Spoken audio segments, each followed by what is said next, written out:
The morning I walked into my kitchen 3 days after my grandmother's funeral, I found my husband still in his pajamas, drinking coffee and looking at vacation homes online. "Shouldn't you be at work?" I asked. Michael glanced up with a casual smile. "Good morning." I set my keys down. "It's Thursday." For a moment, I thought he might have taken bereavement leave. Grandma's service wasn't until Saturday. Then I noticed his work phone wasn't on the charger. Did something happen at the office? He closed his laptop slowly. "I quit." I turned around, looking for someone else who could explain this. "You what?" "I resigned." "When?" "Yesterday afternoon." "Why would you quit without telling me?" He leaned back. "Because your inheritance will cover us both." I froze. Grandma had been dead 72 hours. I still had her final voicemail saved. Her obituary was still open on my tablet. And apparently, my husband had already retired. "What inheritance?" "Your grandma sold Morrison Construction for millions. The house is paid off. She had investments. Conservatively, it's got to be a few million." I remember thinking conservatively he'd done the math. I hadn't even let myself calculate. Michael reached for my hand. "I've worked 32 years. Maybe we finally get to enjoy our lives." I understood he was tired. But understanding doesn't make something reasonable. "You quit without talking to me. I knew you'd worry." "That's not a defense." He sighed. "Can we not do this right now?" I almost laughed. Apparently, my husband vaporizing his career was inconvenient timing because my grandmother had just died. That evening, Michael's mother and sister came over. His mother, Patricia, brought lasagna. His sister, Nicole, brought wine. Then Michael started spending Grandma's money. When Patricia mentioned her rent was going up, Michael waved his hand. "Don't worry, Mom. Once everything clears, I'll buy you a house."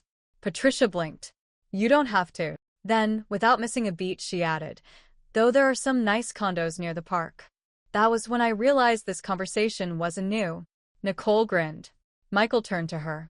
"And we'll get you straightened out too. 200 grand. Clean slate." Nicole hugged him. I sat there holding my water glass.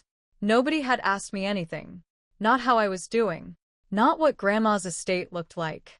They'd moved straight to distribution. "Michael." He looked at me. "What?" "Grandma hasn't even been buried." The table went quiet. "I'm talking about taking care of family." I looked from him to his mother, then his sister. "Which family?" David's jaw tightened. "So was promising $200,000 nobody asked me about." Nicole raised both hands. "I don't want to be in the middle of this." Interesting, from someone who'd accepted a massive sum 40 seconds earlier. After they left, Michael followed me into the kitchen. "You had no right to promise either of them anything. We're married. What does that have to do with promising Nicole 200,000? He rubbed his forehead. "There isn't going to be your money and my money. We're set." I didn't answer. The next morning, my phone rang. "This is Robert Mitchell, your grandmother's attorney." He said, "There are estate documents your grandmother wanted me to review with you. Could you come in tomorrow?" "Of course. Michael can join me."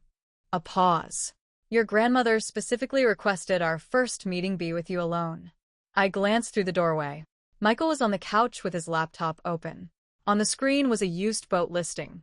For the first time since Grandma died, I wondered what she'd known that I didn't. Robert's office was on the 4th floor of an old brick building. He shook my hand. "I'm sorry about Eleanor. We talked about the funeral." Then he closed the folder. "Before numbers, there's something Eleanor wanted me to discuss with you." "Did Michael ever tell you he came to see your grandmother without you?" That wasn't what I expected. "When?" "About 7 months ago." I shook my head. He contacted her more than once. In person, then a phone call, then an email. My husband discussed my grandmother's estate with her behind my back? Robert opened another folder. He was planning. He slid a sheet of paper toward me. It was a copy of a letter in Grandma's handwriting. Robert said, "Eleanor authorized me to give this to you after her death." I read the first lines.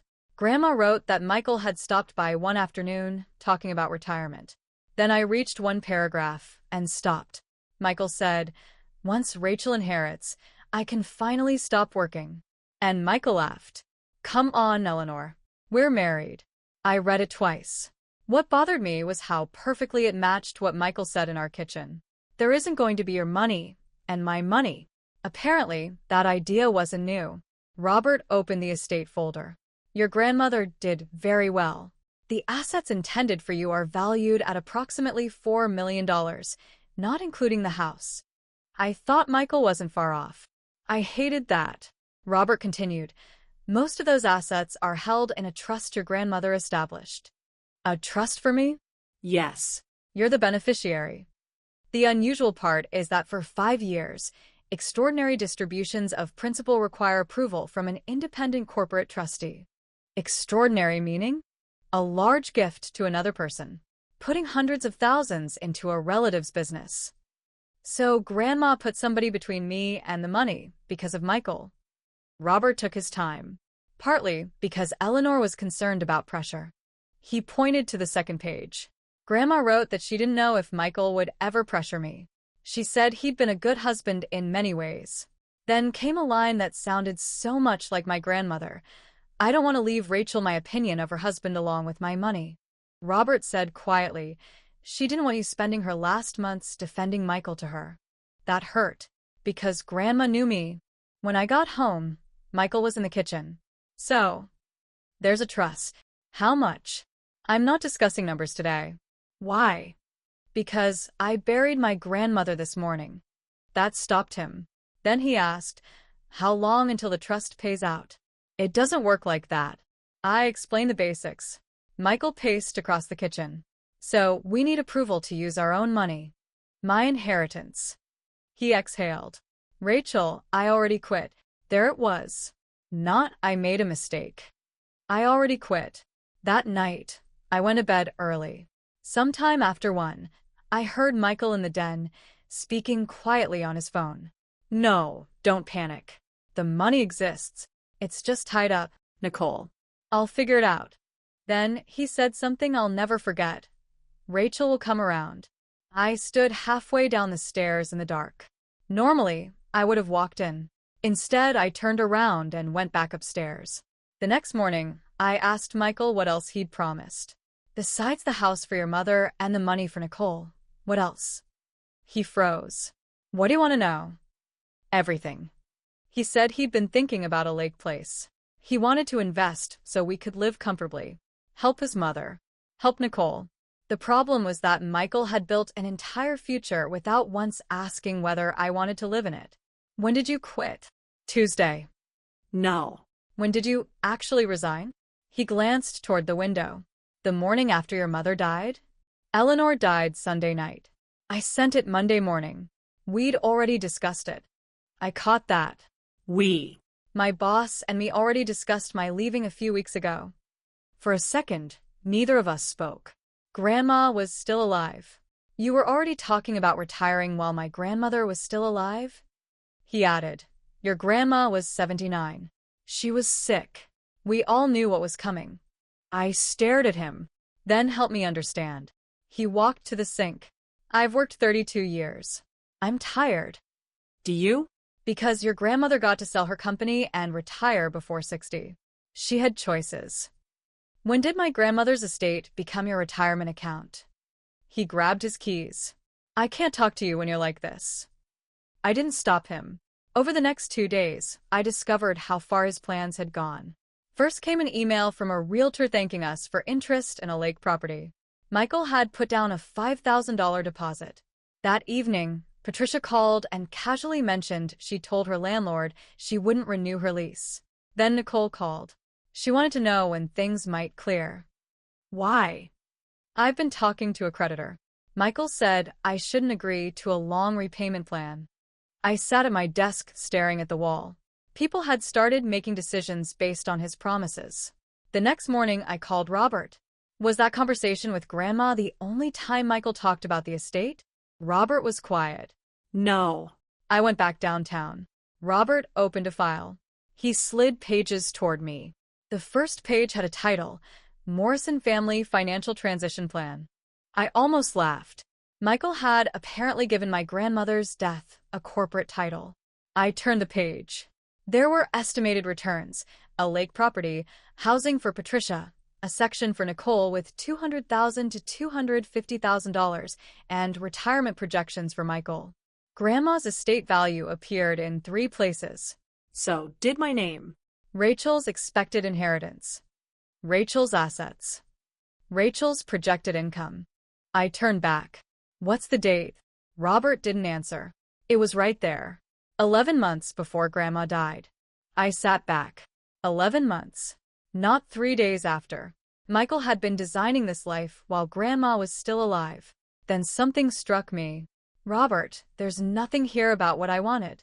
He said nothing. No section about whether I wanted to retire. Nothing about my plans. Nothing about charities Grandma cared about. I was everywhere in those pages, and somehow I wasn't in them at all. I finally understand why Grandma was worried.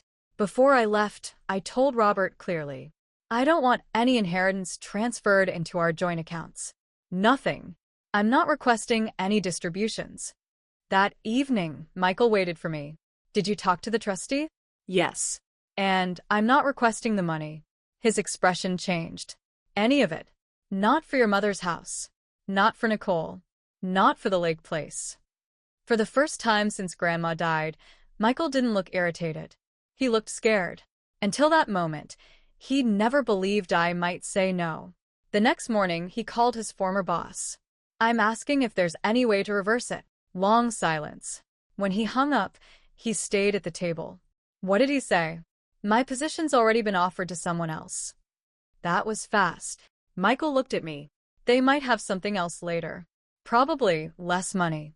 He laughed bitterly. You don't have to sound so devastated. What do you want me to say? Maybe we'll figure this out together. I put my coffee down. We can figure out what happens next together. We cannot pretend quitting was a decision we made together. That distinction became the argument underneath every argument for the next week. Michael wanted me to request enough to replace 2 years of his salary. I said no. I had my income, my own savings. What I wouldn't do is turn Grandma's estate into severance for a resignation I hadn't known about. Then Patricia and Nicole came over. Nicole started. Michael told us you're not requesting any distributions. That's correct. Nicole shifted. I just wish I'd known before. Before what? Before I changed things with my creditors. I didn't tell you to change anything. No. Michael did. Then Michael owes you an apology. She frowned. He's your husband. Exactly. My husband. Not my grandmother's financial planner. Patricia's approach was different. She talked about rent. Her lease had gone up twice in 3 years. Here's the part that would have been easier if I'd hated her. I didn't. Patricia had driven me to the hospital when my daughter Emily was born. People are inconvenient that way. They can hurt you without erasing every decent thing they did before. After they left, I found myself thinking about that condo. Something safe. Something she could manage. 2 days later, I sat in Robert's office. What if I wanted to buy Patricia a place? Robert took off his glasses. Do you? I might. We talked numbers. Around $225,000 to $250,000.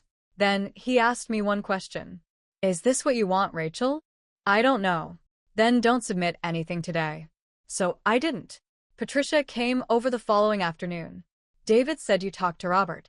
I was thinking about options. Her face brightened. A condo would actually be better than a house. I hadn't mentioned a condo to her, which meant Michael had again. Patricia, I haven't decided anything. Her expression changed. Rachel, I don't understand what there is to decide. Your grandmother left you almost $4 million. That's between me and Grandma's estate. Then she said it. Eleanor can't use it anymore. What exactly are you saving it for? I looked at her. I think you should keep your current lease, I said. Her face fell. She picked up her purse and left. Emily called that night. Dad screwed up. But are you really going to end 22 years over money? That hurt because it came from my daughter. No. Then what are you doing? I said, I'm trying to figure out when your father started believing that being married to me meant he didn't have to ask me anymore. Emily went quiet. That night, Michael came into the bedroom. We can't keep living like this. Then you can't wall off almost $4 million and act like it has nothing to do with me. I looked at him. You quit your job without asking me. You promised your mother a house without asking me. You promised your sister $200,000 without asking me. You planned your retirement before Grandma died without asking me. He had no answer. I took my pillow. What are you doing? Sleeping in the guest room. For how long? I stopped at the door. I don't know.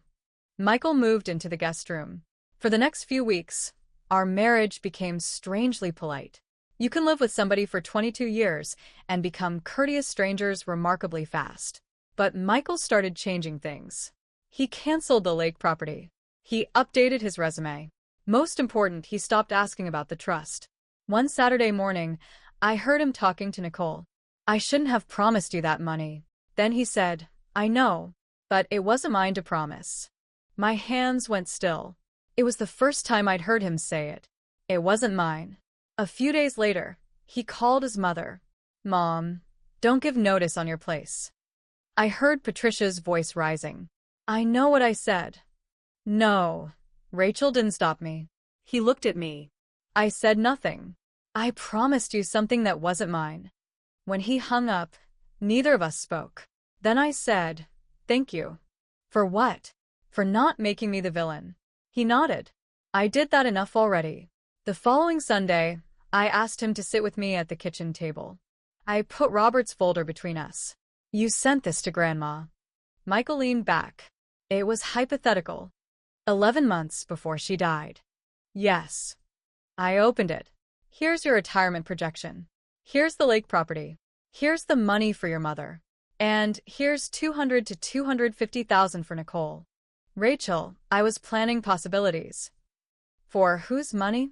We've done this. No, we haven't. I pushed the pages toward him. Where you asked what I wanted? He didn't touch them. I went page by page. My name is here 14 times. Rachel's expected inheritance. Rachel's projected assets. Rachel's investment income. Then I looked at him. Where am I? He frowned. Your name is everywhere. Exactly. My money is everywhere. I'm nowhere. Then Michael said, I was tired. I know that's not an excuse. He looked down. I wanted to be done worrying. I wanted to be the guy who could tell my mother she never had to worry about rent again. I wanted to be the person everybody called because I could fix things. I watched him. You wanted to feel like my grandmother. He looked away. Maybe. I touched the plan. And you were going to use my grandmother's money to do it. Michael closed his eyes. He didn't argue. That was the moment something in me settled. I finally understood. Michael hadn't spent 11 months plotting to rob me. He'd built a story in his head where my inheritance solved every disappointment with his own life. And he'd never noticed I was a person in that story, not an account. Emily came by later. She read the folder quietly. Then she looked at her father. You wrote this before Grandma died? Yes. How long before? 11 months. She stared at him. Dad. There was more disappointment in that one word than I could have produced with an hour of yelling. After she left, Michael and I sat at the table again. I'm sorry, he said. I believed him. Grandma didn't need to protect me from you, with a lawyer. She just gave me enough time to see what I would have talked myself out of seeing. Michael looked at me. I need you to move out. His face went still. For how long? I don't know. Are you divorcing me? I shook my head. I haven't decided. He looked wounded. And that's the first big decision in this house nobody else gets to make for me. This time, Michael didn't argue. Michael moved out that Saturday. No dramatic scene. He rented an apartment. 22 years of marriage, and suddenly goodbye felt too formal. Call me if anything comes up with the house, he said. I will. He left. I locked the door and immediately felt guilty. The next months weren't satisfying. I missed him. Missing somebody doesn't mean you should go back. Michael found another sales job after 7 weeks. Less pay. More driving. Not exactly the retirement package I had in mind, he said. I know. Nobody's fault but mine. Patricia stayed in her rental. Nicole took a full-time position. Nobody ended up destitute. Michael and I started counseling separately, later, together. One afternoon, our counselor asked Michael why he'd been so certain I'd eventually agree. Because she always came around. I looked at him. No. He turned. I usually gave in. He started to answer, then stopped. Eventually, Michael apologized without explaining himself. He said he was sorry he'd turned Grandma's death into a financial event before I'd had time to grieve. He apologized for making promises on my behalf. He admitted he'd treated my agreement as inevitable. I believed him. But someone becoming better doesn't obligate you to return to the version of yourself who had to be hurt before they changed. After several months, I asked for a legal separation. Later, we began the divorce process. Around that time, Emily and I finally cleared out Grandma's house. Grandma owned 4 tape measures. 4. Emily held them up. She didn't trust the one in the garage. Why? It once lied to her. We laughed. It was the first time I'd laughed in Grandma's house since she died. Emily asked, "Do you think Grandma knew Dad would do all this?" I thought about it. No. I think she was worried. There's a difference. Grandma hadn't known my marriage better than I did. She'd noticed something that bothered her and arranged her estate, so I wouldn't have to make permanent decisions under pressure. That was all. It turned out to be enough. I didn't do anything exciting with the inheritance. I strengthened my retirement accounts. Most stayed invested. The final divorce paperwork took longer than expected. When we met to sign the last documents, we got coffee afterward. Michael stirred his coffee. "Do you ever wonder what would have happened if I'd just stayed at work?" "We'd probably still be married." I thought about it. Maybe. He looked at me. But the problem would have still been there. "What problem?" I didn't say it cruelly. "You thought being my husband gave you ownership of things that belonged to me." He looked down. I wish I'd noticed first. So did I. We hugged in the parking lot. Went to separate cars. For a long time, I thought Grandma's final gift was $4 million. It wasn't. The most valuable thing she left me was time. Without that trust, I know what probably would have happened. I would have looked at the numbers and told myself there was plenty. I would have given in. Not because I wanted to, because somewhere along the way, I'd started confusing keeping everybody happy with being a good wife. 3 days after my grandmother died, my husband quit his job because he thought my inheritance meant neither of us would ever have to work again. He was wrong. Michael went back to work. And in a strange way, so did I. Except the job I finally quit was one I'd been doing for 22 years without realizing it. Smoothing things over. Giving in. Pretending that keeping the peace was the same thing as being respected. If you've ever had to learn the difference between peace and respect, you probably know why it took me so long. Like and subscribe to Zarabell Stories for more stories that will make you think. Thanks for listening.